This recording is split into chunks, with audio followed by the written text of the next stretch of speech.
We'll open the Planning Commission meeting, and we'll start with a salute to the flag.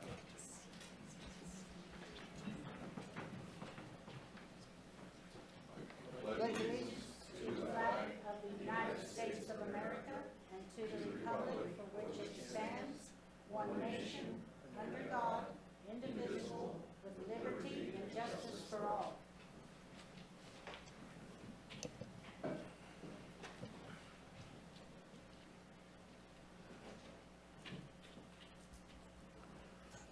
If we can take roll, please. Yes.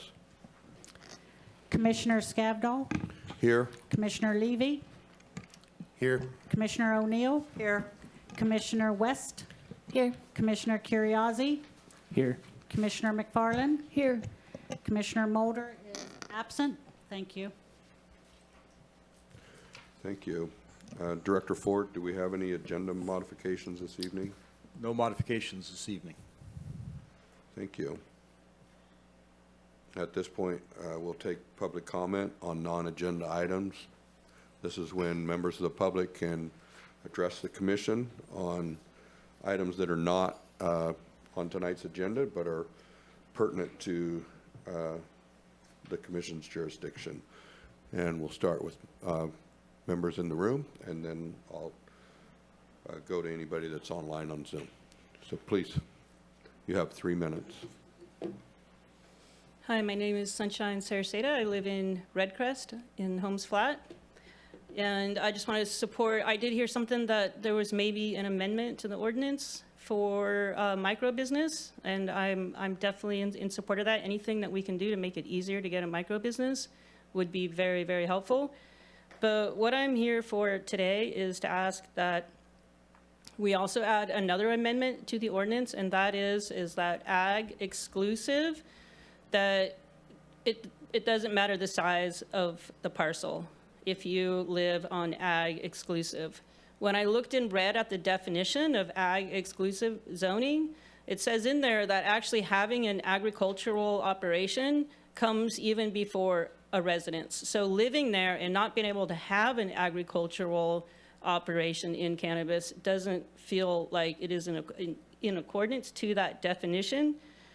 And also, if you look at it too from the perspective of the state, the CDFA considers cannabis to be an agricultural product. And if this was any other crop, it would be principally permitted because this is ag land. So with that, and also perhaps even the 30-foot setback, that could possibly be exempt on ag exclusive. I would also consider that too.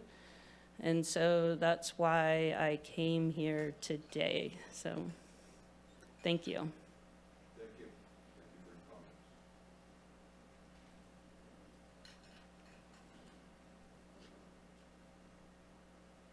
Are there any other members of the public that would like to address Excuse me. Any other members of the public that would like to address the commission this evening? And Director Ford, I don't know if there's anybody online. I see no hands. Okay, thank you. I see nobody else, so I'm going to close public comment. Director Ford, I don't know if there's anything that you want to say in response to the comments that we heard this evening, or just take that into the record. Take it into the record. We are working on an amendment to the ordinance, though, so. Thank you. Yep. Okay, we'll move to the consent agenda. These are items that are before the commission for consent, which means they're generally straightforward, but if anybody on the commission or in the room or on Zoom would like to pull an item for consent, then we will pull it off the consent agenda and take it up after the public hearing later in our agenda. So I'm going to read off each item on the consent calendar and then check to see if anybody has any questions or comments on that and would like to pull that item.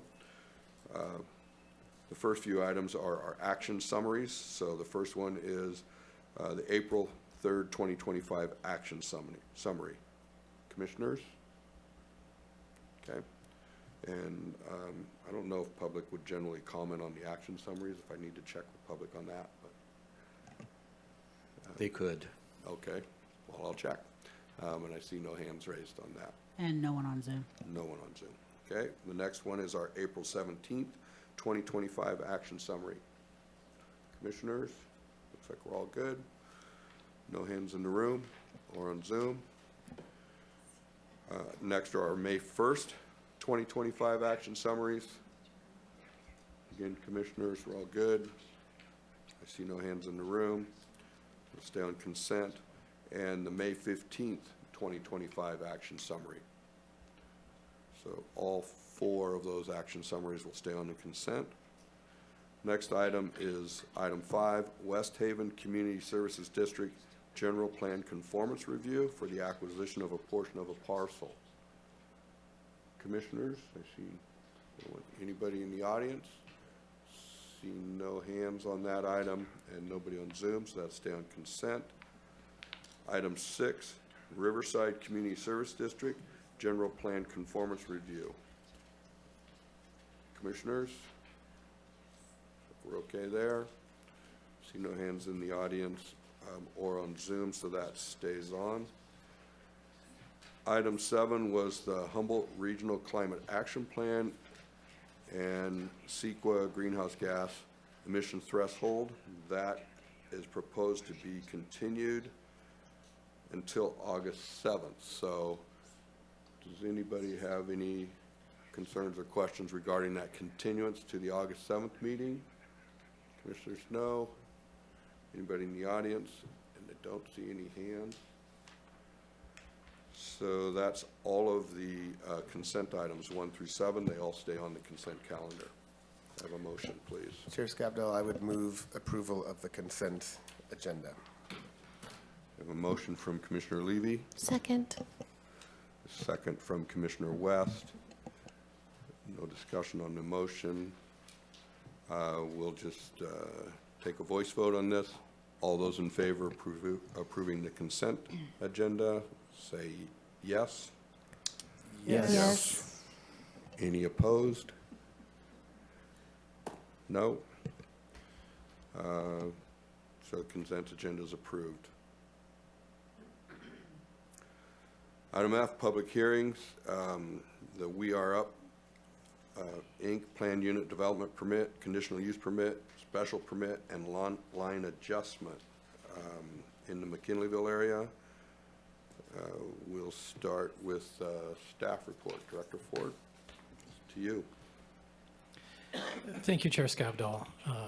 Members of the Commission, good evening. My name is Stephen Santos, Senior Planner, presenting the project. We have shared our screen. Wait for it to catch up in the room. All right. For commissioners that were here in July of 2023 might remember that... Could you make sure your mic is on? It is on. I'm seeing a green light. Is that Okay. better? I'll That's get better. really Thank you. intimate with the mic. So commissioners that were here in July of 2023 might remember that an earlier version of this project came before this body and was approved. That approval was appealed for 2 primary reasons. One was concerns over traffic coming from Weir Lane, and the other was for noise from special events that mostly happen at the community center. So in response to the appeal, the applicant withdrew the permit and went back to the drawing board to address those concerns and made some significant revisions to the project. And that's the project that is before you this evening. So here is the project site. It consists of 4 legal parcels off of Central Avenue and Weir Up Lane. The previous project was only on the large eastern project. So one of the things that has changed since last time is the acquisition of the 3 parcels next to Central Avenue. The parcels next to Central Avenue are commercial designations and zoning, and then the large parcel is residential.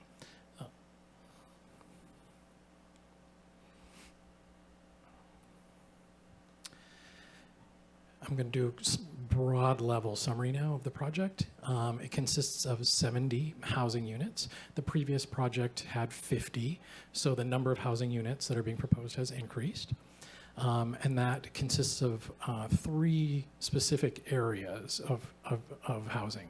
There'll be 13 attached cottages, 17 courtyard apartments, and 40 units in the community center. The community center will be a 4-story mixed-use building. It will have a commercial kitchen and lots of different multi-purpose spaces for meetings, training, social events, classes, crafts, and other things that support the residents. And we'll also have some retail space. The project also includes some agricultural uses, orchard, greenhouse, a barn, livestock, and these uses are integrated into the supportive housing project for the benefit of the residents and the community. The project also includes special events, which will occur both indoors and outdoors, as well as outdoor open space with walking trails. Here is the project site plan that shows the layout. The community center is there right next to Central Avenue. That's another big change that happened. The community center used to be up in the sort of the northwest area of the parcels, but now it's been moved further away from the residences next to Central Avenue. And so we have the community center right there on Central, and then the courtyard apartments on that northwest corner, and then the cottages clustered just to the southeast of that. The agricultural uses will be primarily, as you see in the south center portion of the parcel. That's where the barn and the greenhouse will be. But as you can see, the bulk of the site will be reserved for open space. Before you leave that slide, please, can you point out where the outdoor event area is? So most events will take place in the community center, which will be in the westernmost part of the parcel of the project site near the community center. So the indoor events will be inside the community center, and there are some renderings that are in the staff report package that also show what that outdoor sort of amphitheater area also looks like. And so a lot of the events will happen in that space as well, but there could be events centered around the agricultural uses, so obviously those would be where those are taking place. Right, but the typical outdoor events or the wedding venue or those types of things, would that be just to the right of the community center building there? Correct. Okay. And the sound wall that's being proposed, is that on that south property line? Correct. Okay. And since we're asking about it, you mentioned the outdoor amphitheater. I couldn't identify exactly where that is. Is that right next to the community Yeah, I center? may not have, that was my word that I just inserted because that was sort of the vibe I got from it when I looked at the renderings. But, you know, it's tiered. But yes, as Chair Skavdal asked, it is immediately to the right of the community center. Got it. Okay, sure. Okay, thank you. All right, moving along. So the We Are Up project is considered a quasi-public use under Humboldt County Code because We Are Up is a California public benefit corporation.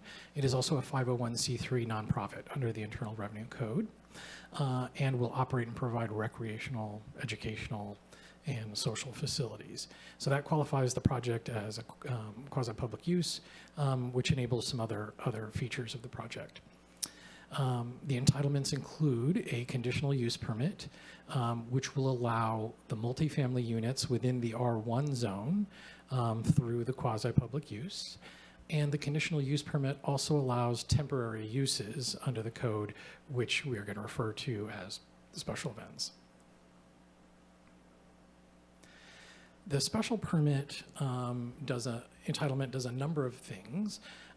It allows for the wetland relocation and enhancement per the Streamside Management Area and Wetlands Ordinance and the WR combining zone. It also provides several exceptions. It provides an exception to the 35-foot height limit for the courtyard apartments and would allow them to be built up to 40 feet. This allows for those structures to have less footprint. The exception will also allow an exception to the height limit for detached accessory structures, and what we're referring to there is the barn and the greenhouse. The barn will exceed the 26-foot height limit by about 4 feet. It also provides an exception to the maximum gross floor area for detached accessory structures, which in the code is 1,500 square feet. And the barn will be 2,112, and the greenhouse 2,880 square feet, respectively. And it's staff's conclusion that these agricultural uses are integrated into and support the supportive housing mission of the project, and so the exception is appropriate.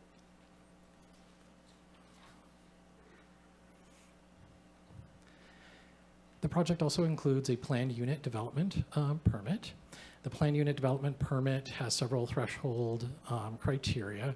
One is there needs to be a public interest, and then one of additional 3 criteria need to be met. The project is in the public interest, and not just one, but all 3 of the criteria for planned unit development permit is met. More than 4 dwelling units are being proposed. There's residential and non-residential uses being proposed, and it truly does provide a better means to carry out the intent of the general plan, especially when it comes to housing. So with the PDP, it will allow more than 4 units, sorry for the typo there, I just noticed it, within the R1 zone.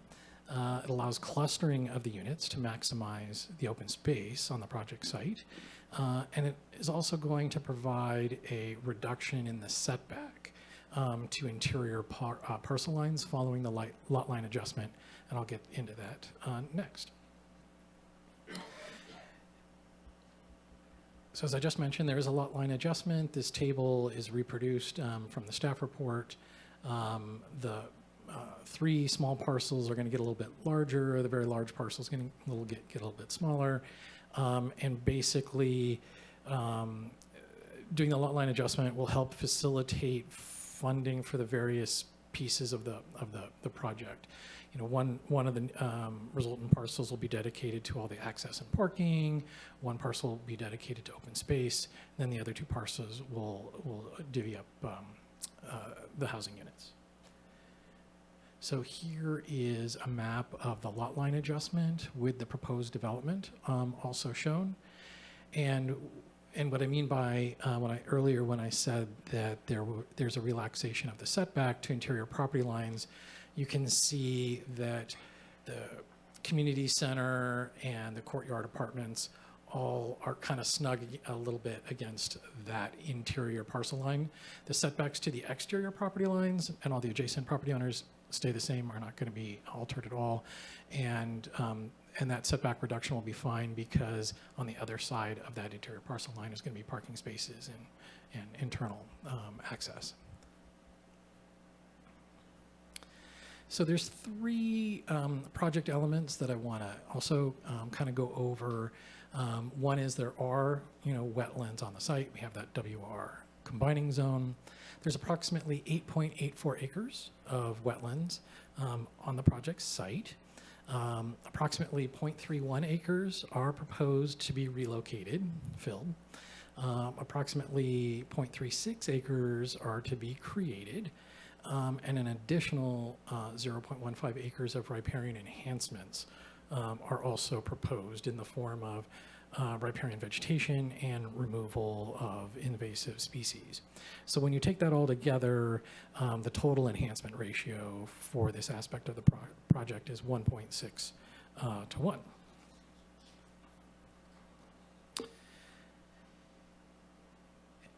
This slide is from the wetlands study and just shows in the cross-hatched areas which wetlands are going to be filled, and then where the other wetlands are. And so we see that the main wetland complex, W1, is, for the most part, remaining intact and being protected. And so I just want to also point out that the wetland enhancement is going to occur in those little donut holes that will help sort of then create a more contiguous wetland complex. I'm going to go to the site plan again. This shows that those green areas right in the center is where the wetland creation is going to happen. So these next two slides, I'm going to talk about access and noise because this was what was brought up during the appeal. One of the key changes in the project is primary access will no longer be from Weir Up Lane to the north. It'll now be from Central Avenue. In addition, a gate will be installed at Weir Up Lane and will be closed during special events. That is condition of approval E2. Traffic analysis that was provided concluded that the project represents a 67% reduction in vehicle miles traveled compared to other similar types of allowed development in this area. This is primarily, this is due in part because many of the residents aren't expected to own and drive cars. Lastly, in consultation with Public Works, in particular, in response to the special events, the project will upgrade the traffic signal at Central Avenue and construct an ADA accessible bus stop.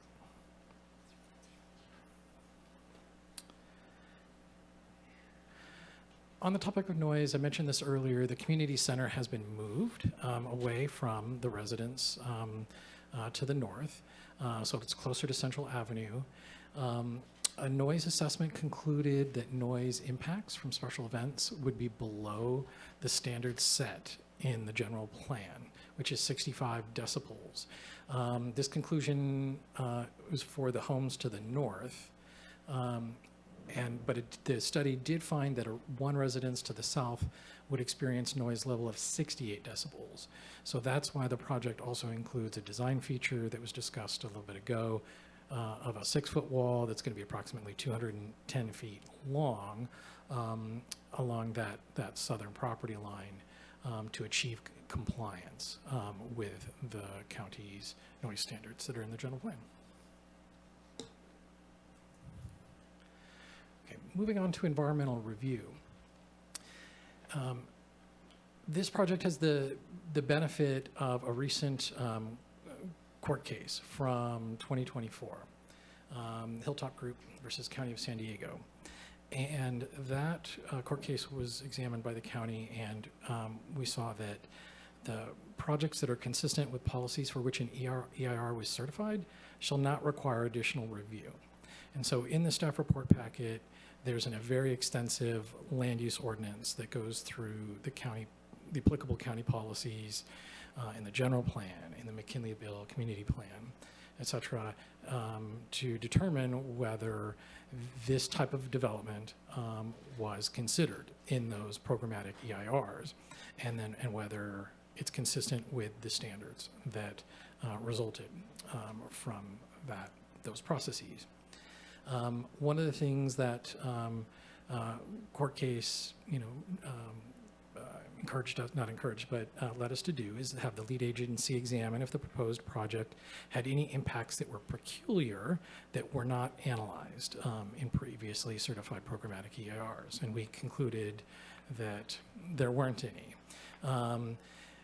Now, with the exception of the temporary impact of special events that may be 68 decibels to the residents to the south, then we have that project design feature of the sound wall that then brings the project back into compliance with applicable standards. So as I mentioned in this last bullet, if an impact is identified, such as that 68 decibels during special events, it can be addressed by the imposition and compliance to uniformly applicable policies and standards.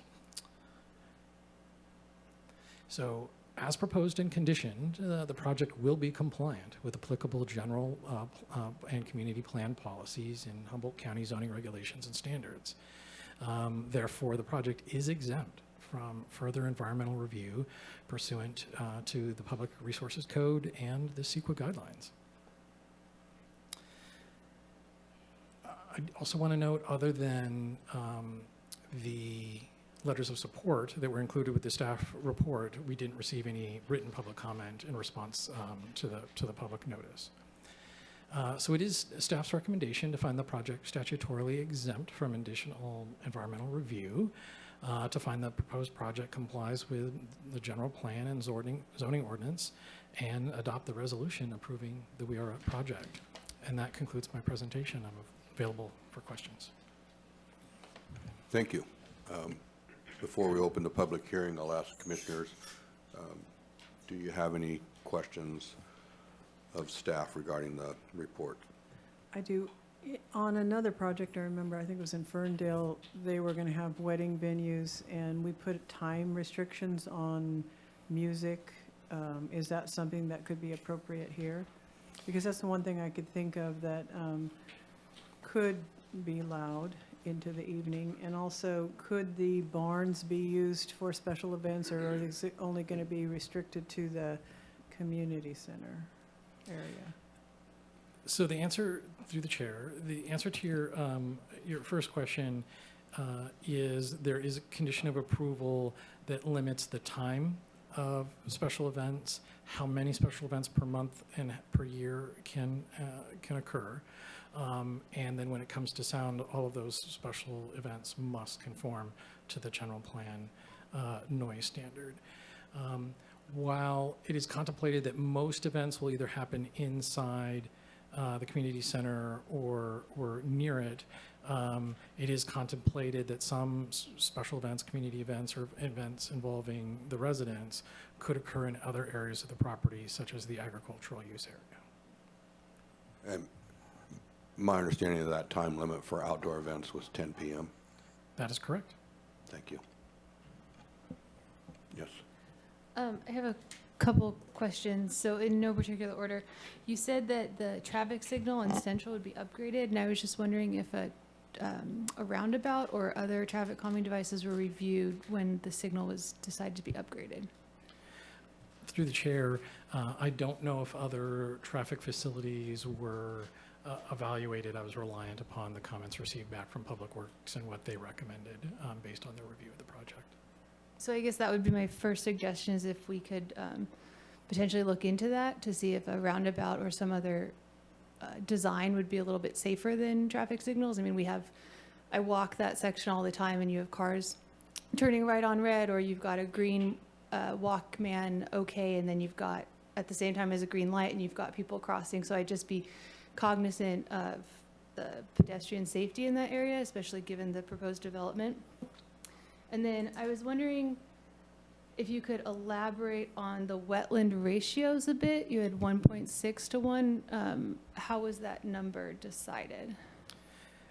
That number was arrived at, through the chair, was arrived at by also including the area of the riparian enhancement, the riparian vegetation and the removal of the invasive species. So when you add all of the work together, that's how you get to 1.6 to 1. Even if you take that out, it's still above 1 to 1. Okay.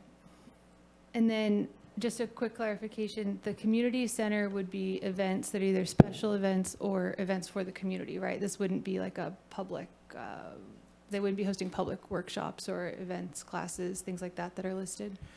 They could. It could include weddings. Okay. And then I was just wondering, and I'd like you to weigh in too, when you had the map up that had sort of the topo lines, it does look like the stream and then the wetlands, and maybe it's because it's really small, it all drains to where the barn is proposed to be built. Is that correct? Did I read that correctly, or is it off to the side? Through the chair, the project materials do include, and the technical documents do include, a site drainage plan, and there will be detention basins just south of those wetlands and in between the wetlands and the agricultural areas. Just south of the wet. Okay, that's helpful. Okay, thank you.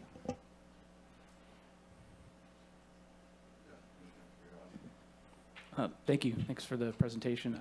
I was curious if the number of electric vehicle charging stations seemed low to me. I'm curious if that is in compliance with the current building code. I don't know if you have a thought off the top of your head. Through the chair, you stumped me. Yeah, I did not look at that. So one of the things that will happen is that when building permits are issued, it will comply with the building code. Okay, that makes sense. It's part of one of the conditions of approval, but the conditioned amount was oddly low, so I don't know why the condition is there, but that sounds good.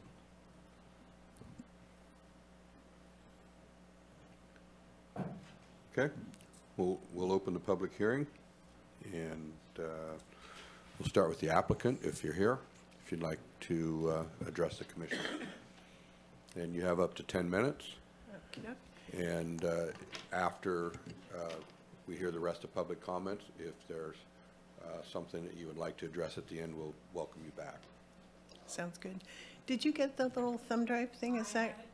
Oh, perfect. You want to start, and I'll just like do that one.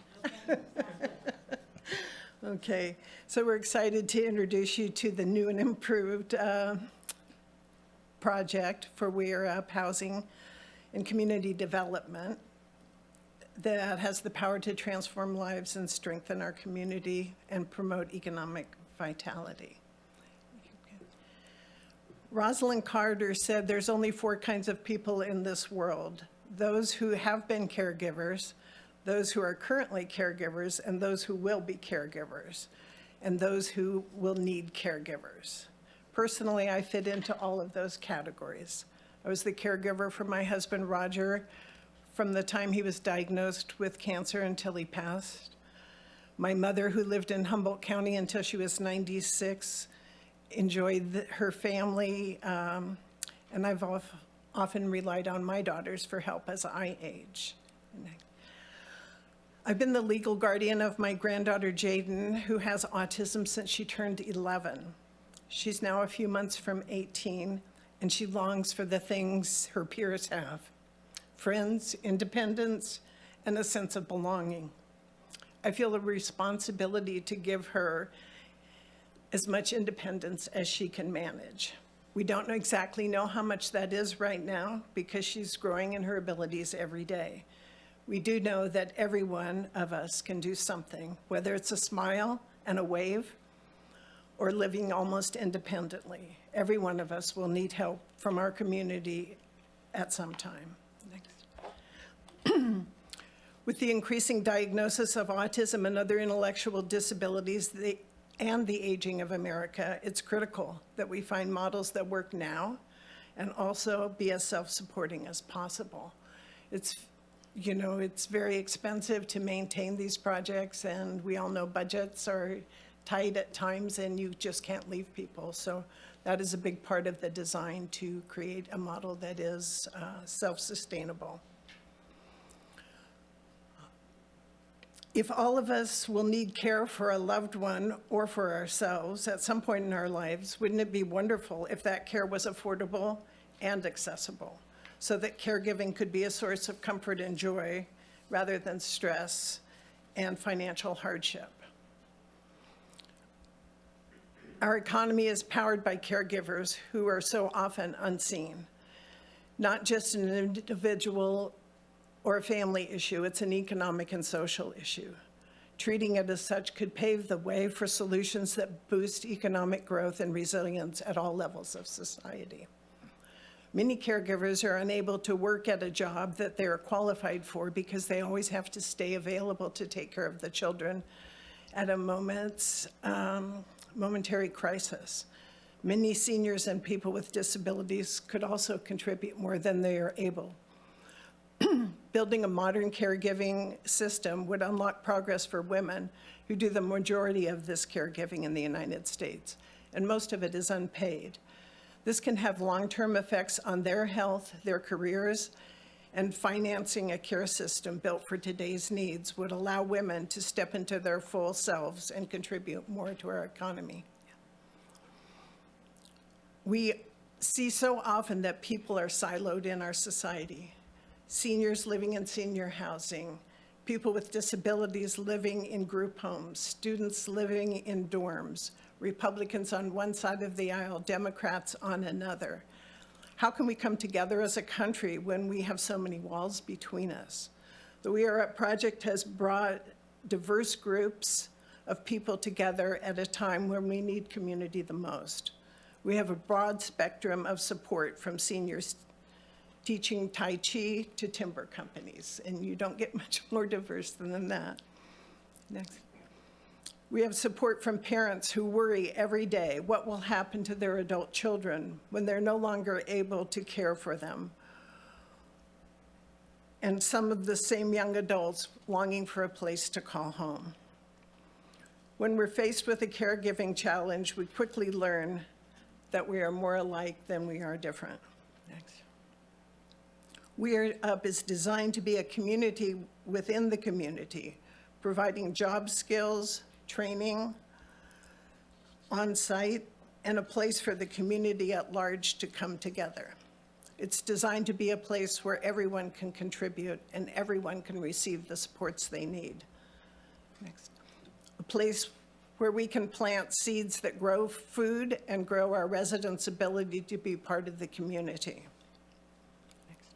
We Are Up will have a commercial kitchen where the food we grow can be turned into value-added products that will help support the organization long-term and provide jobs, where people can learn to design labels, package the food they make, and sell it to local stores, restaurants, farmers markets, and in our little retail area.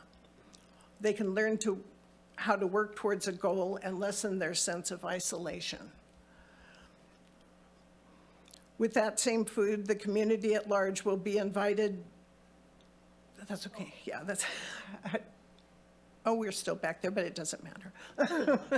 With that same food, the community at large will be invited, could be invited in for a brunch or pick up a meal to take out.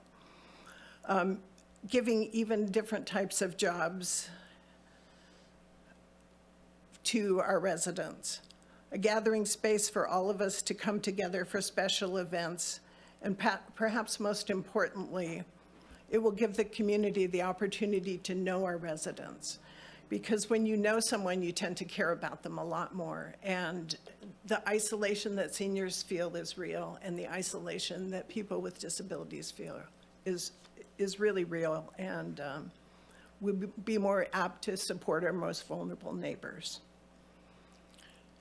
Oh, go back, because I think we skipped. So for those of you who have not walked the site, it's almost a magical setting. From the busyness of Central Avenue, you can now see all the way out to the ferry circle, as we call it, because we couldn't figure out why that little stand of trees was way out there. Our residents who may have difficulty driving will have a bus stop right on the northwest corner. They will be within walking distance of restaurants, grocery store is right next door. Open Door has a health clinic. And when you look at the beautiful open field and the circle of trees 2/3 down, you immediately feel grounded in nature and surrounded by the peace that nature brings. This will help our rural residents feel more calm, lessen anxiety and stress. The project will keep about 80% or more of the large parcel as open space. Let's see here, I think we're on to the next one. We all know that we have an extreme shortage of housing in the state, but accessible housing that's also affordable is almost non-existent. As we age, we all need modifications. And all of our housing will either be accessible or easily be made accessible. The 70 units of housing contain a mix of studio, 1, 2, and 3 bedroom units so that those who need extra support, either physically or financially or emotionally, can have a roommate. There are carefully designed amenities for residents, including this open patio that faces the meadow, special meeting rooms just for residents, and maker space. And the retail store will give them social opportunities as well as job opportunities. Next. It's important to stress that We're Up is not just housing. It's not just a farm or a garden or an open space. It's an ecosystem of care where all the parts will work together to produce a model that can be replicated, a model Humboldt County can be proud of, and where residents will find a sense of belonging and an ability to contribute. It's a place where families will know their loved ones are safe, even when they're no longer able to care for them in their homes. Everyone needs to have a purpose and be part of something greater than themselves in order to thrive. Next. As most of you know, we have redesigned the project to address the concerns of our neighbors to the north who are worried about noise and traffic. We were able to purchase 3 additional parcels to the west fronting Central Avenue, redesigning the site plan to move the community center and commercial kitchen as far away as possible for the residential area. Somebody asked about the amphitheater, and this is kind of what it is. There's a natural slope, and so we have some seating built in and places where people could sit on the grass. My granddaughter loves to perform, as a lot of her friends take DJ lessons, so I can see them out there singing to each other or having a pizza parlor. Can you just cancel that? I don't know how much more presentation you have. Almost done. Okay, and I'm sure the rest of your commissioners are okay with continuing? Okay, thank you. Okay, Please sorry. proceed. So we've engaged the services of Rana Creek, who helped Kashbuja design a more ecologically and visually appealing project. Runoff will now be handled by a series of ponds, seasonal ponds. Next. So our neighbors aren't faced with some of the man-made wetlands that we've had to deal with. And it's designed to fit into the existing landscape. Our primary entrance will now be central rather than through the neighborhood, and we've added the 20 units of housing to bring it to 70 units, with 4 furnished units reserved for friends and family to support residents. So like if your child or your parent is there and you are visiting from out of town, you have a place to actually see what their living situation is like. So we can, next slide, we can skip this one because I'm over time. So these are some of the real people that this will help. My granddaughter is under our neighbors. She had a farm stand selling cookies she made because she wanted an Apple Watch and I wouldn't buy her one. And she earned that watch. There's Claudia, Lima, and Christopher, Wendy, and Henry, who asks me every time he sees me, when can he move in and can his girlfriend move with him? And on the bottom is a bunch of kids at a Special Olympics conference showing off their gold medals. And Caden and Tate Naylor.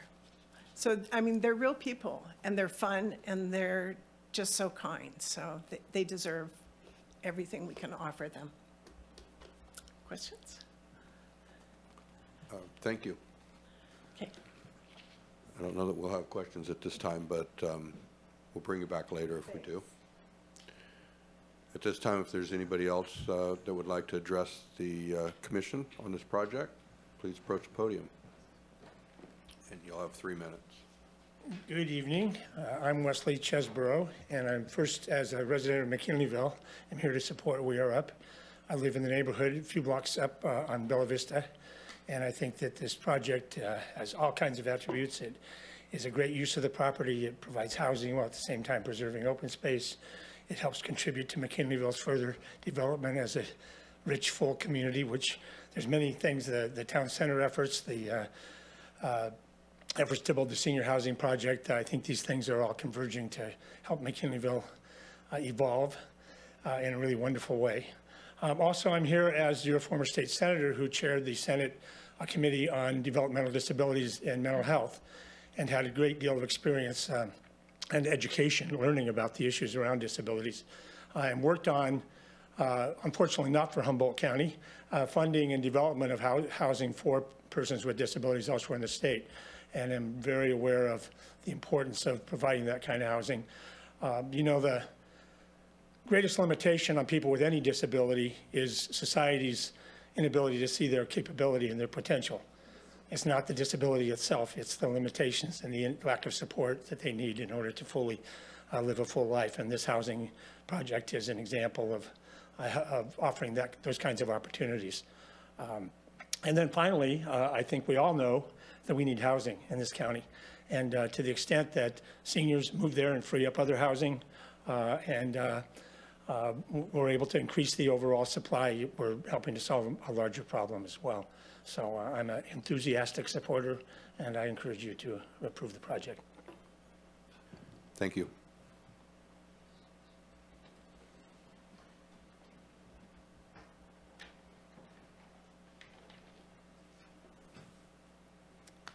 Good evening, members of the Planning Commission. My name is Mallory McCurdy, and I come before you not only as the treasurer of We Are Up, but as an aunt, an advocate, and a believer in what is possible when we invest in inclusive, forward-thinking community design. My niece has autism, and in her, I see a world of untapped potential.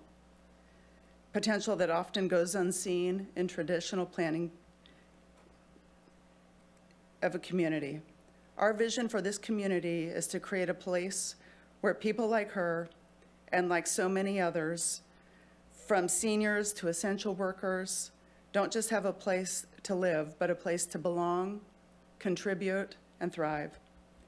This is not just housing.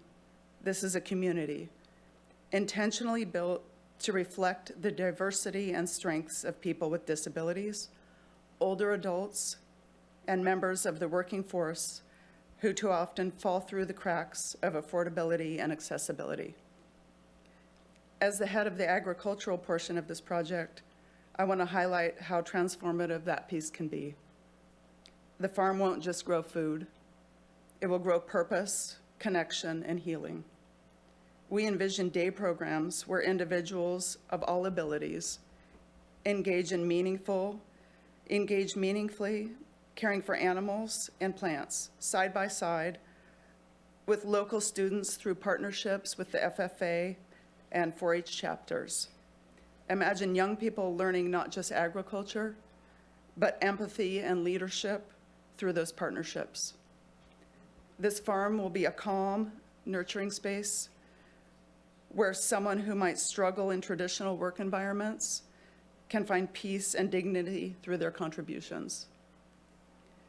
Where elders can find fresh air and companionship, where children and teens can learn life skills that go beyond textbooks. We are designing this project not just with people in mind, but with all people in mind. That includes sustainable land use, integrational interaction, and long-term impact. I respectfully urge you to approve this visionary plan, not just for what it is today, but for what it will live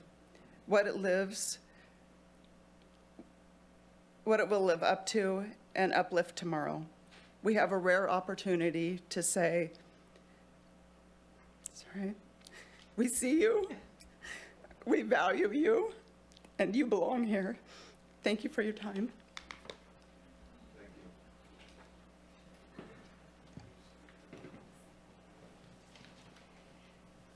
Well, that last speaker kind of got me emotional, too. I'm here to speak to you on behalf of We Are Up and just ask you to approve this project.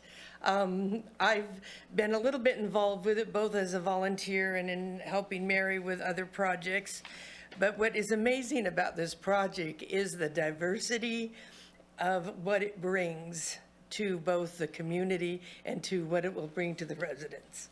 I think We Are Up has done a phenomenal job to design a project that meets all the requirements of, your county plan and met the requirements and mitigated issues that neighbors had. They've really bent over backwards to make a project like I said, that meets and has dealt with any concern anyone had about it. But beyond that, it's a beautiful project. You've seen it. I have toured some different housing that has been developed in different areas of the Bay Area in particular for individuals with intellectual and developmental disabilities. This exceeds anything I saw and provides more activities and enrichment for those individuals who will live there, both the IDD residents, for the seniors and other workforce people who may be on site. I think they're looking at 1/3, 1/3, 1/3 as far as residents. Creates a community that, as Mary mentioned, does not isolate people but integrates people. The public use of the facility will further integrate the residents into the community. It brings a lot to the community of McKinleyville and enhancements of just the resources it brings. One thing I come here as is a retired person who ran the Humboldt County Employment Training Division at one time. What this offers to the residents, particularly the IDD individuals in job training, is very real. And it offers facilities, commercial kitchen, retail stores, farm stands, serving people during events in the community center. It offers all kinds of activities and ways of providing job training to individuals who can really take that training into jobs outside of We Are Up at some point. And I find that aspect very encouraging. I'd love to see that happen, that more of these individuals can work within the community than maybe people realize. And this gives them that opportunity to learn skills in a safe environment that's, supporting them as they learn. So I think that's it. I didn't really write anything down, so I'm ad-libbing here, but I just would hope you will approve this. Thank you.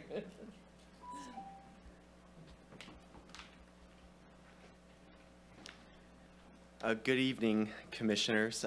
My name's Colby Smart. I'm the Deputy Superintendent of Schools at the Humboldt County Office of Education, and I am so thankful and grateful to be able to support this program, and I wholeheartedly support We Are Up's proposed project and recognize the positive impact it will have on educational opportunities and the broader community. We Are Up's dedication to fostering an inclusive environment in Humboldt County is not only invaluable, but it's truly inspirational. Collaboration with community partners is a core value at HCOE, and it has been a true pleasure to be working with Mary on how our two organizations, among many, many others, might partner moving forward for the benefit of learners, regardless of their age or circumstance. These partnerships really do help ensure that programs are accessible, sustainable, and relevant. We Are Up is modeling how community-driven efforts can create transformative educational pathways and lasting positive change. I fully support their mission and vision for Humboldt County's future. I really want to thank you for your commitment to building a brighter and more inclusive community, and I can speak that this project adds to the full trajectory of students. At HCOE, we have two primary programs that support students with disabilities. One is our Glen Paul School, and the other one is Special Beginnings, which specifically supports youth who have autism. And I can't imagine, I should say I can only imagine the comfort and the excitement that parents will have knowing that their children, once they reach their end of their formal educational journey, will have a place to continue to thrive. So thank you very much. Bye-bye. Thank you.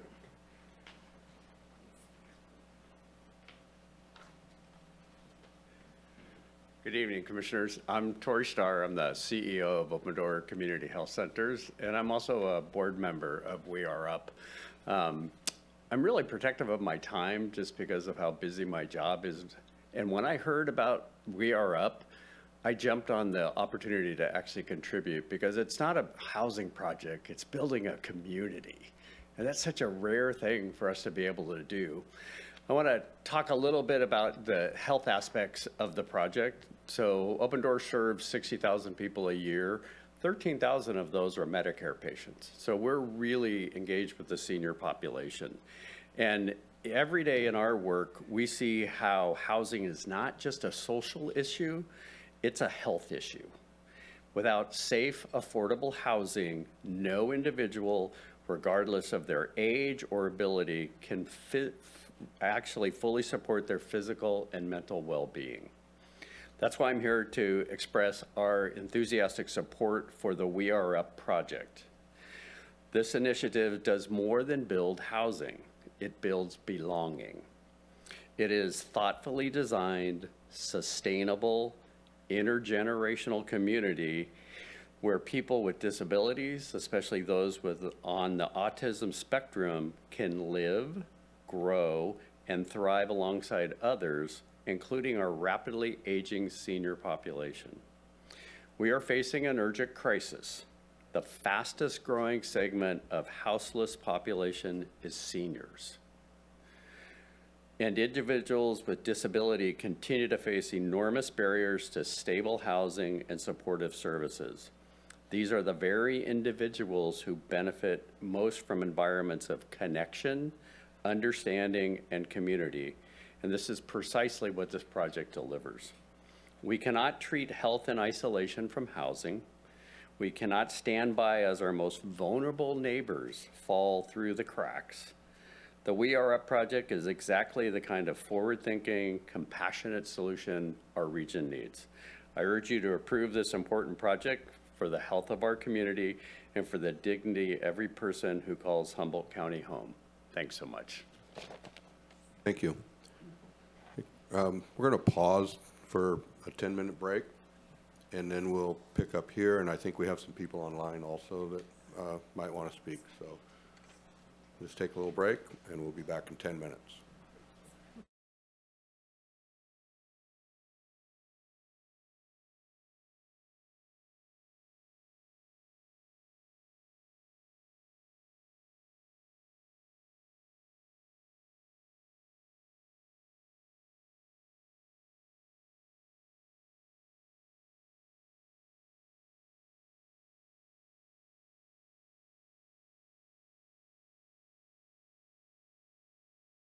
Bring the meeting back to order, please.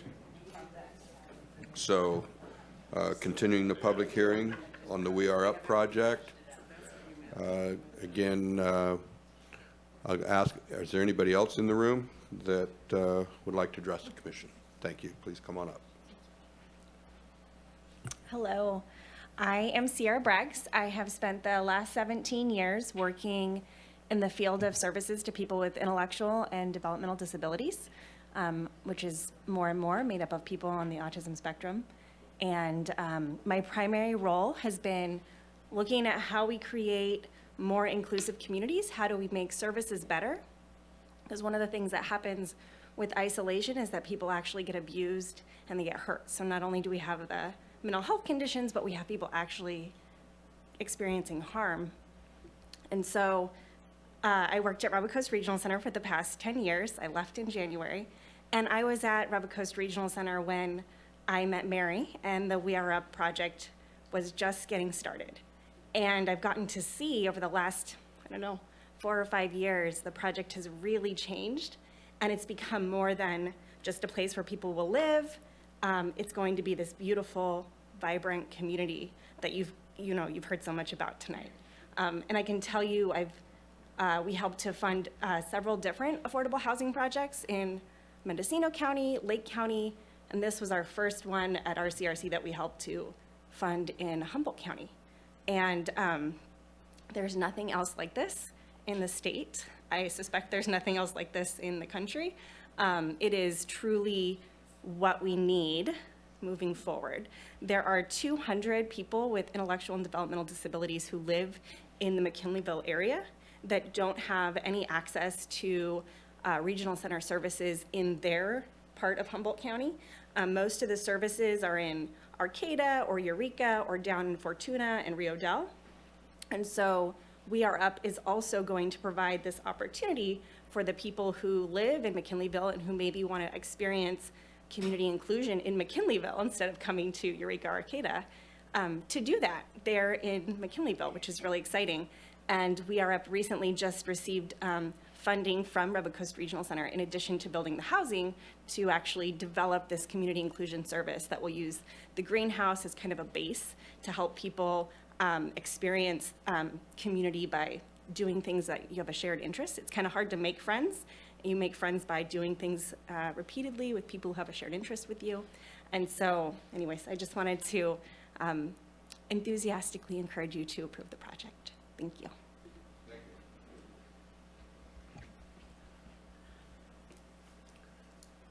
Is there anybody else in the room that would like to address the commission?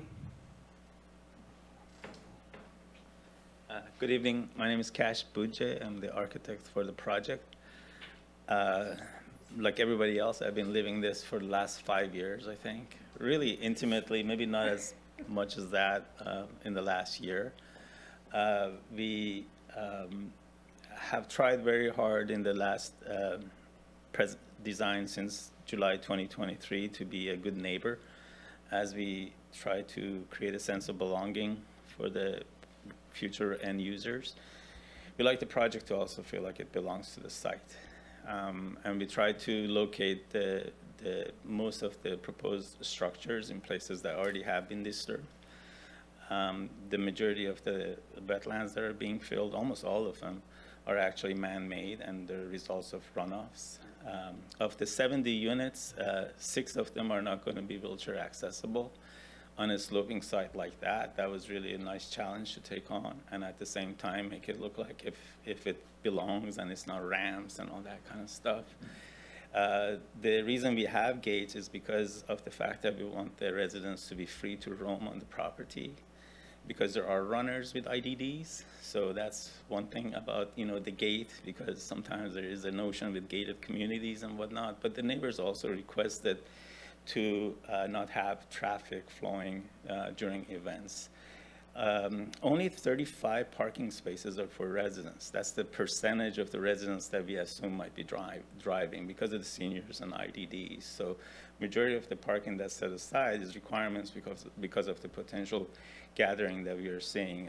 When you go above 151, you need to have 35 EV stations, 9 of them chargers, 26 of them plug-ins. That's July 2024. Who knows what it's going to be when our tenant comes up. The courtyard apartment is elevator accessible, again, to make it sure that it's all wheelchair accessible for the units. We started by designing the units first for the residents, and then we started putting those footprints of the units into the forms that became the buildings. And then at the same time, those decks that we have, the rooftop decks that we have, is also places where some people can be safely outdoor, but necessarily out running around in the field. So there's a lot of little intricate details throughout this project that have made it look and feel the way it does. And I'm going to be sitting here if you guys have any questions that come up. Thanks. All right, I'll ask again, anybody else in the room? Not seeing any hands or anybody coming to the podium, we'll go to the Zoom participants, and I see we have one right now. If you are on Zoom and you want to make comment, excuse me, please press *9 to raise your hand. Excuse me. And I see we have Humboldt Area Foundation is our first. Actually, my name is Kathy Johansson. I'm not here representing the foundation. I'm here representing myself. Thank you. I'm a private senior citizen in Humboldt County, current resident of Eureka. And although I am currently employed, I'm personally concerned about future care as I age and face physical disabilities as a natural progression of this stage in life. I cannot even fathom what life would be like if I faced intellectual disabilities. So that said, I'm here today in favor of We Are Up as a planned development. And I'm not directly involved in the project, although I'm not a resident of McKinleyville, I am aware of it by association. But quite frankly, I'm in awe of the inclusive foresight of the founder and those directly involved. In part, but not because of, I have family members also with intellectual disabilities, so it really speaks to my heart. Specifically, I find this project to be very thoughtful and the first of its kind in our area, supporting community in a way that has not previously been considered. The organization took feedback and elevated the project into the renderings that you've seen today. It's creative, insightful housing development for special needs populations. And of course, if you've heard, provides more social facilities and recreational opportunities in a multi-use environment, not only for the residents, but for the entire community in a really very thoughtful, complete design. Quite remarkable from my perspective. And it's something that McKinleyville residents have expressed interest in, at least the ones that I know. In addition, as a person who has managed special events throughout the county over a number of years, I appreciate the additional event space and the facilities that are in our more northern areas outside of Eureka and Arcata. Moreover, I see that partnerships and possibilities beyond even what has been conceived of at this time are inherently possible as this project continues to evolve and move forward. And I continue to be impressed the more I hear about this project. Finally, tonight I'd like to leave you with a quote. "Blessed are those who plant trees under whose shade they will never sit." That is how I view this project. There may be some of us who never get to enjoy it to its fruition. I frankly hope that I am. But I urge you to support this project, and I thank you for your time and consideration. Thank you. I don't see any other hands up right now. Okay. I'll ask the applicant, although I don't think we heard any challenges or questions regarding the project. But if there's anything that you would like to add or clarify after hearing all of the... If you have questions. Okay. All right, thank you. Then we'll close the public hearing and bring this back to the commissioners for any comments or questions on the project.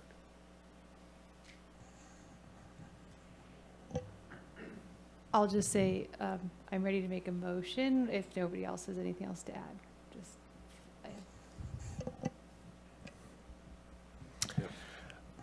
Yeah, I don't know that I really have any questions. I am very much in support of this project. I just want to commend Ms. Keene and the team that she worked with. This was already a really good project, I thought, 2 years ago. And even then, it seemed like it had done a lot to accommodate the concerns of neighbors and various issues of access, of noise, and things like that. And yet still, you know, it had a few people wanting to express those concerns. So, you know, I know it was appealed, but I'm pretty confident that it could have been approved then. The fact that you chose to withdraw it, seek a way to get access from Central Avenue, which was obviously a game changer, really did a lot to make this an even better project, and it's been very thoughtfully designed. It is a model for our community. I look forward to seeing it come to fruition. Commissioner West?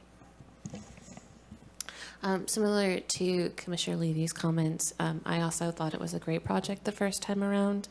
Although certainly the House was packed with folks both in support and against, and I think I'm excited to see you have added so many more units. I think this is an incredible project, and it speaks well that we haven't really heard any opposition tonight. So thank you for all of your work. Yes, Commissioner Curriasi.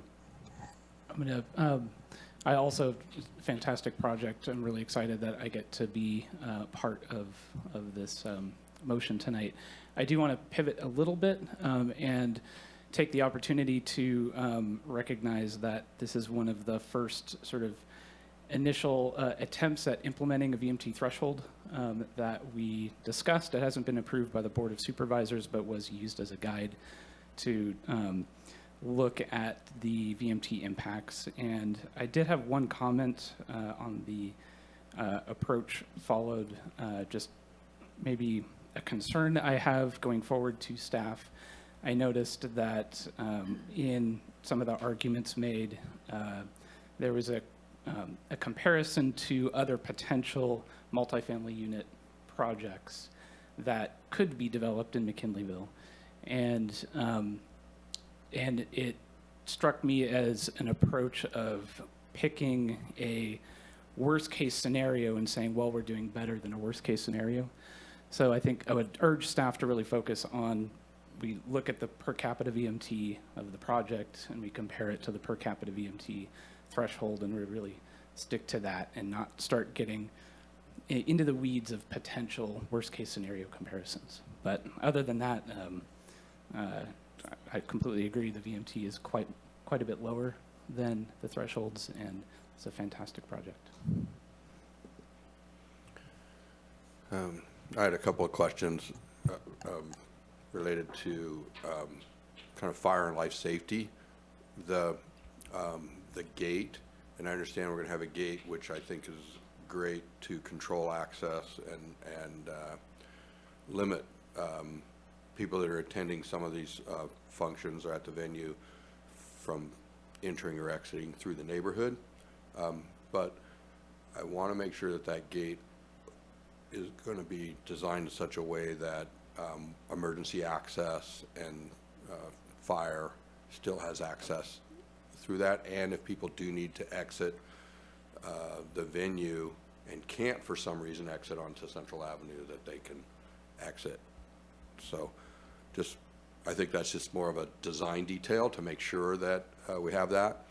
And then with respect to the building height, because we're making an exception to a 40-foot building height, and I didn't see any comments from fire department directly in here, but will the fire department be able to serve that building and that structure at a 40-foot height?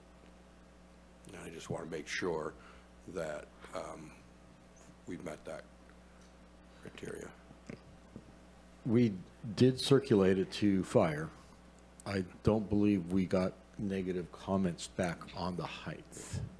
Okay. So one of the things that is typically done, obviously these kinds of facilities are heavily sprinkled. Yeah, no, it's going to have all of that, and Yep. and I'm sure that that they'll be able to serve that, but I just want to make sure that we're not going above a height limit and having a fire department can't service a building. So it's something. They didn't comment. We did circulate to the fire department.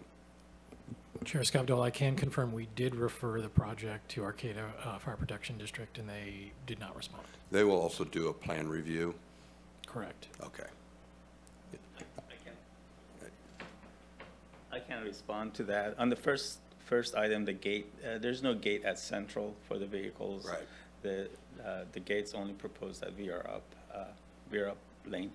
I personally shared the plans with Ed Laidlaw at Arcata Volunteer Fire Department before I actually finished up the design development process, and I shared the height of both structures with him directly, and access and grades and site plan and building. Okay. Thank you. And I know they'll also review the design. Okay. And I also, we supported this project the first time around, and sometimes as commissioners we find ourselves in the position of reviewing projects that meet all of the planning criteria and zoning requirements, and we approve them over the objection of the neighborhood at times, and we find ourselves in that position, which is uncomfortable. But sometimes we have to do that because the project does comply, and this one did. and we approved it. But you listened to the neighborhood and brought us back an even better project, which I commend you for. That doesn't often happen here, so pretty amazing. So I really appreciate that effort. So with that, I think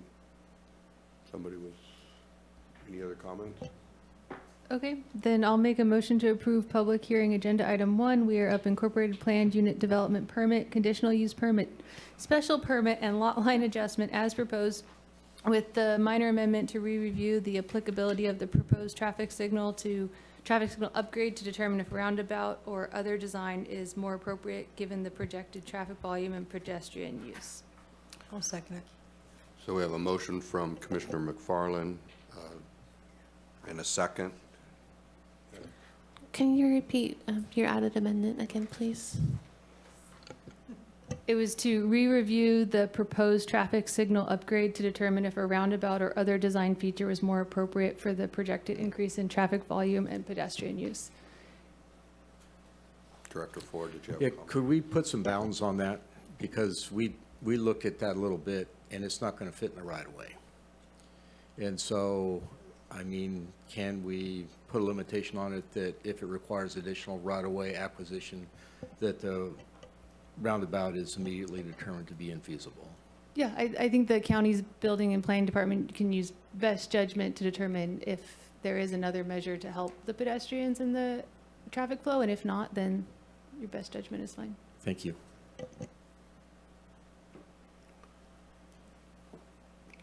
Okay, so we have a motion. As I understand it, it does include investigation of a roundabout. Is that what we're? Or other feature, just ensuring that the proposed traffic signal upgrade is the most appropriate upgrade for the projected increase in traffic and pedestrian use. Okay. And we have a second from Commissioner O'Neill. Any other discussion on the motion? Could we have a roll call vote, please?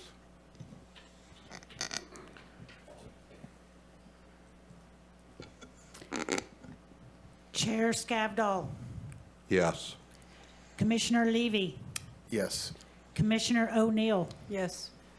Commissioner West, Yes. Commissioner Curriasi, Yes. Commissioner McFarland. Yes. Motion carries. Thank you. Okay, gotta find my spot here. We had no items pulled from consent.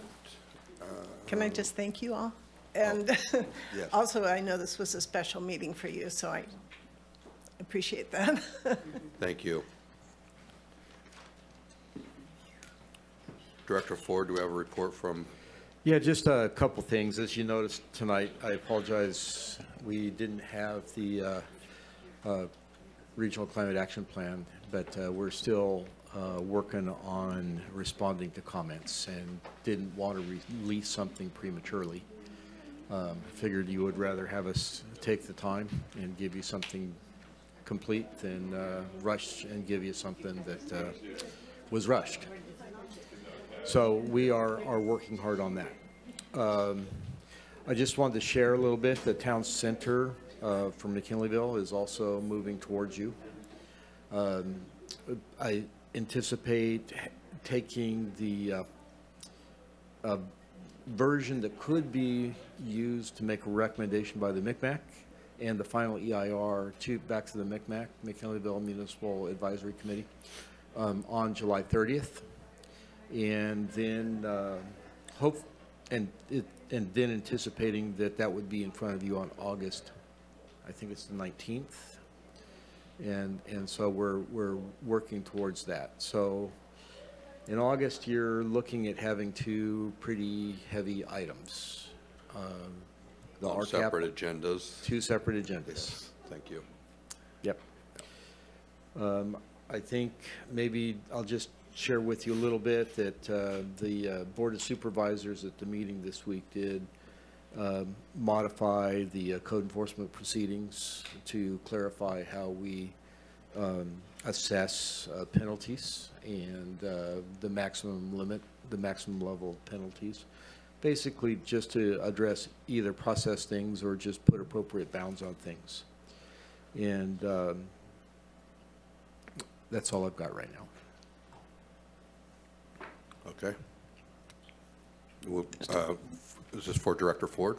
Correct, yeah, Yes. a couple of clarifying Okay, questions. please. Can you reiterate the date you'll be taking that to the MCMAC? July 30th.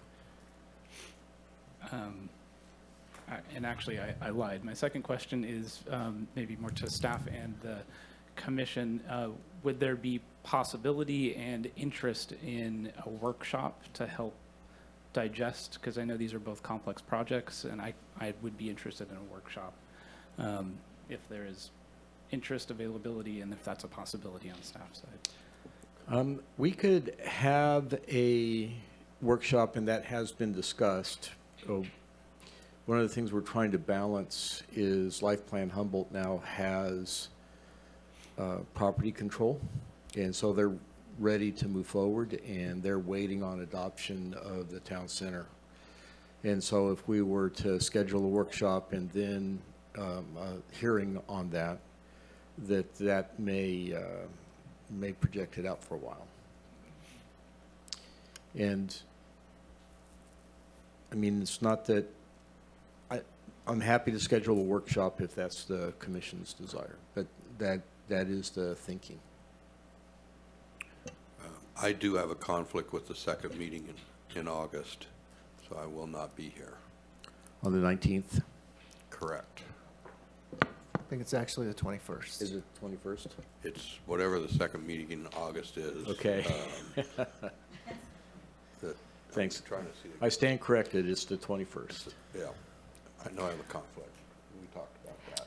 We've talked about it a little bit, and there is a possibility that I will also be out due to medical. Yeah. Would there be a better date then to do that? I'll just chime in while you're thinking of dates. I'll be out for the first 3 weeks of September, so pushing it to the first meeting of September. I'd prefer not to, just because I am a McKinleyville resident. That week is going to be hard for me, John, so like I could move it to the, Could we go back to the 28th? probably. No, of August.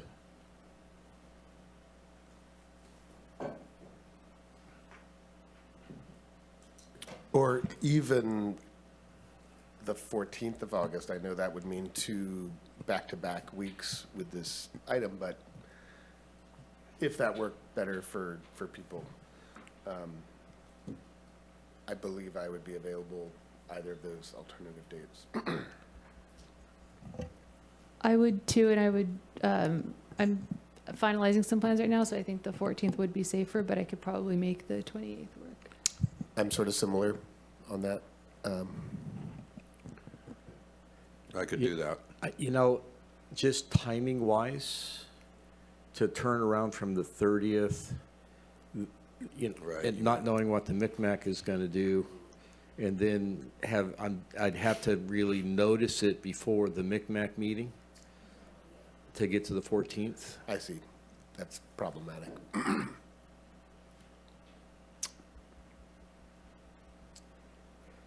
So,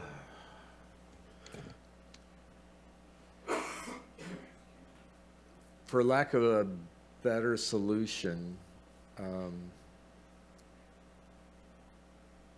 maybe it would be worth, I'll offer this, to have a workshop on the 21st.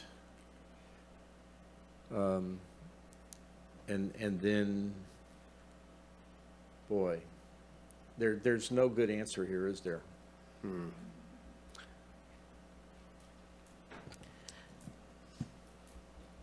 I mean, we could also, I think it depends on attendance and who else we think is going to be there, but we could retain that date and then just ensure that we have a second backup chair should we need it. On the 21st. On the 21st, yeah. If Commissioner Scavdall is gone, then I have to be out for medical reasons. We'd have to make sure all the rest of the commissioners could be there. Yeah, we will do a survey of quorum. And- Okay. And just make sure that we can do that. I would like to have a full Yeah. commission for that, obviously, because it's a pretty big Yeah. item. Okay. Does it have to be on a Thursday? Doesn't have to be. The struggle is we really need to check with other people that are using this room to make sure that we're not moving into somebody's space.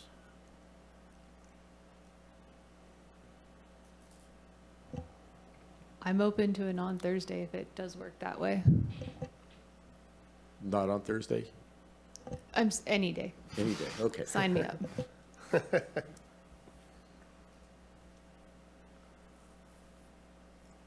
Well, how about you poll commissioners and we'll see what we can do. I don't think we can decide it right now, and Thomas isn't here. Right. Right.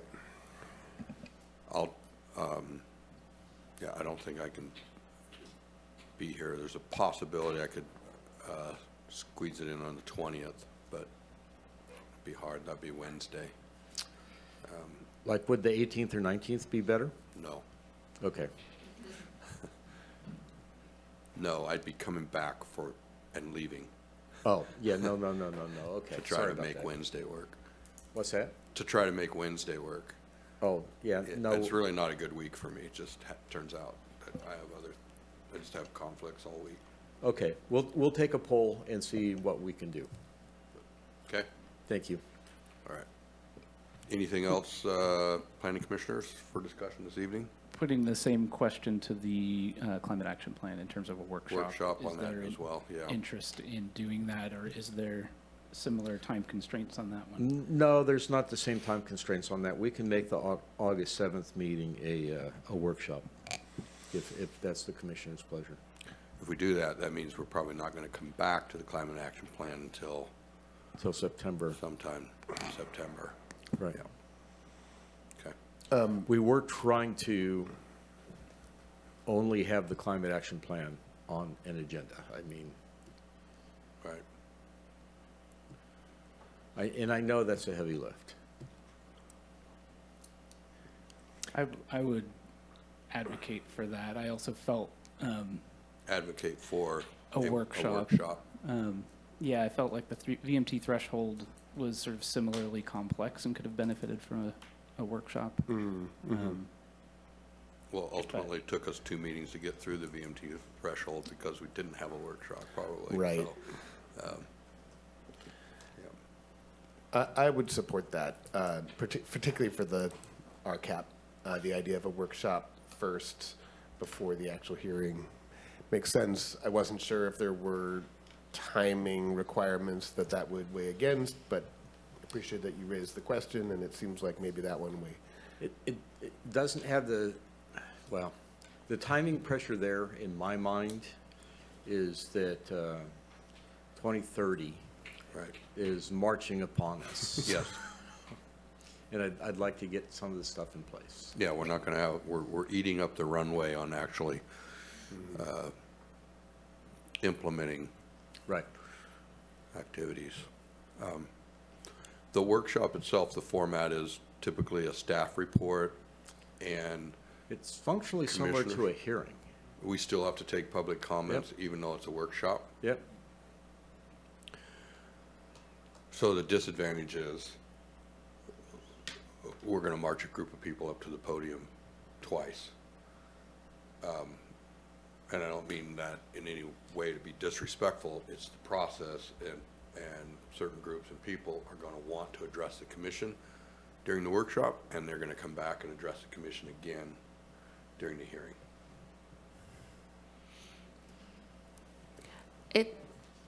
Based off of the online chatter I've seen, it's also possible we could have a very long public comment period. We will. To get us there in the first place, so. We will. 2 of them. So for that reason, I'm not that inclined to go through a workshop process. I guess, I mean, the point of a workshop is to kind of understand what you're working with, right? And Yes. And so from our responsibility, just, you know, I agree. That's, we will be listening to a lot of public comment. I guess I'm arguing from our responsibility and really needing to understand what we're voting on.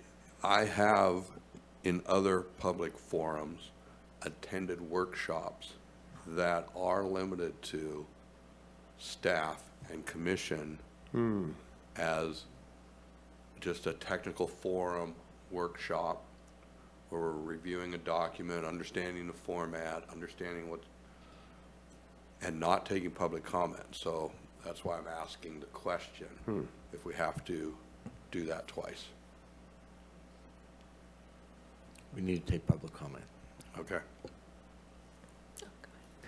This, you could probably, the answer's probably no, but could you do like, the start of the meeting on a Wednesday and that opens the meeting and you have public comment? And then you like pause, you don't actually adjourn the meeting, but you take a long intermission until Thursday at 6. And so it's still technically one meeting with one set of public comments. Is that legal? Well, so I think, so to the point of Commissioner Scavdall is that once people have made comments on something that remains static, you don't get to repeat that comment. Whereas if you do a workshop and then a public hearing, you can comment twice on the same topic. If you're doing what you're saying is that like on Wednesday, we go through and then the commission says, change this and change this and change this. Then on Thursday, they get to comment on all that stuff that's been changed. And again, in my understanding, we've circulated the EIR and the climate action plan. Right. You're getting comments. You've addressed those comments, and now we're reviewing. We know what the issues are. Yeah. I mean, we know what the concerns are. But in order for us to, approve the final EIR, we're going to hear public comment during the process. We're going to have to hear back from staff that those public comments have been addressed in the EIR in order for us to approve it. Do you need time between the public comment period and for staff to review all those public comments and come back to us and say, yes, they've been addressed in the EIR, or no, they haven't, and we have to go address something else? I would like to think we will know the document well enough to be able to respond to it. Yeah. Okay. And at that point, if commissioners are commenting on something that's going to cause modifications to that document, are we sending you Potentially. back? If you're asking for something that was not addressed in the EIR, Yes. yeah, we would be going back and reevaluating the environmental work that we've done. Yep. Okay.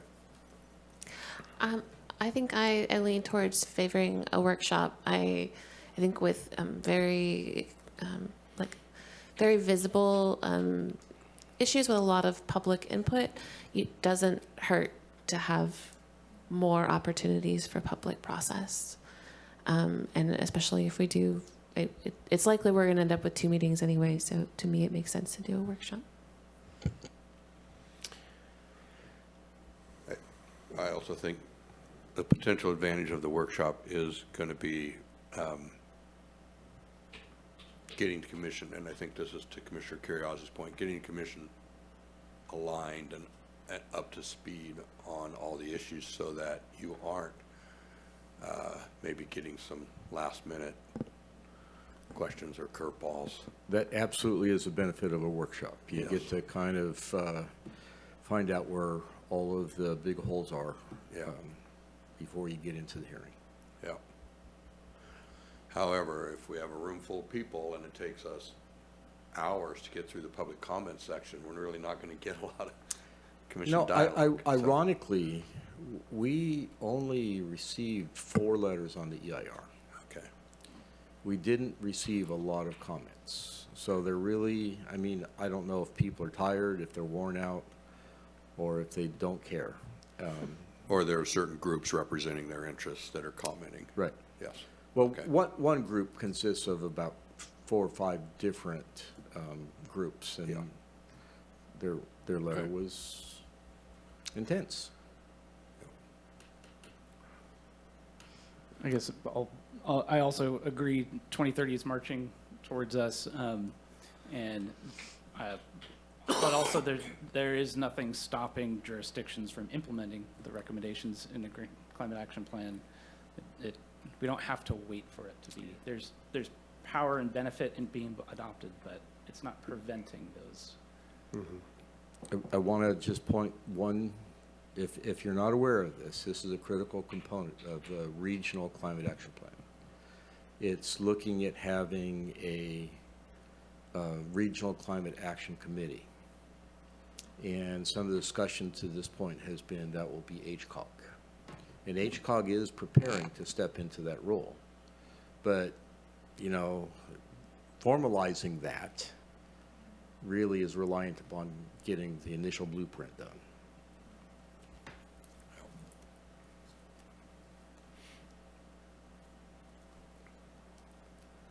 Okay, sounds like we're leaning towards a workshop. We'll do a workshop on August 7th.